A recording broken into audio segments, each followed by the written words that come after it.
Hey everyone, and welcome to my channel. Today, I'm going to be talking about Rocket Money, a popular personal finance app.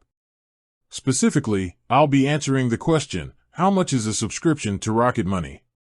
But before we get into that, let's talk about why you might want to use Rocket Money.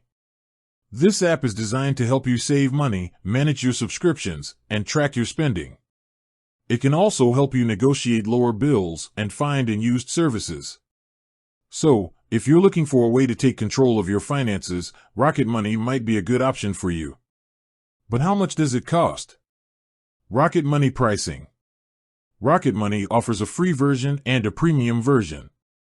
The free version includes basic features like tracking your spending and subscriptions. The premium version offers additional features like bill negotiation, credit monitoring, and identity theft protection. The price of a Rocket Money premium subscription varies depending on the plan you choose.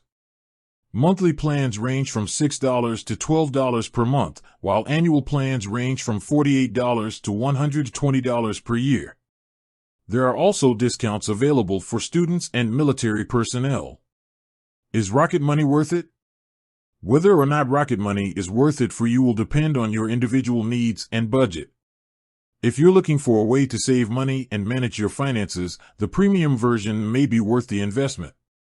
However, if you're just looking for a basic way to track your spending, the free version may be sufficient. Ultimately, the decision of whether or not to subscribe to Rocket Money is up to you.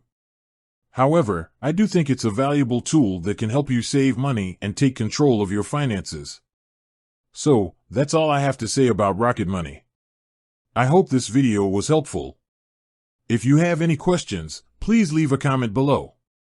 And if you're interested in learning more about Rocket Money, be sure to check out their website. Thanks for watching.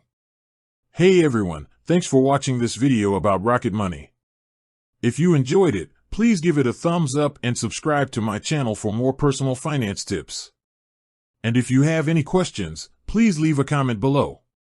I'll see you next time.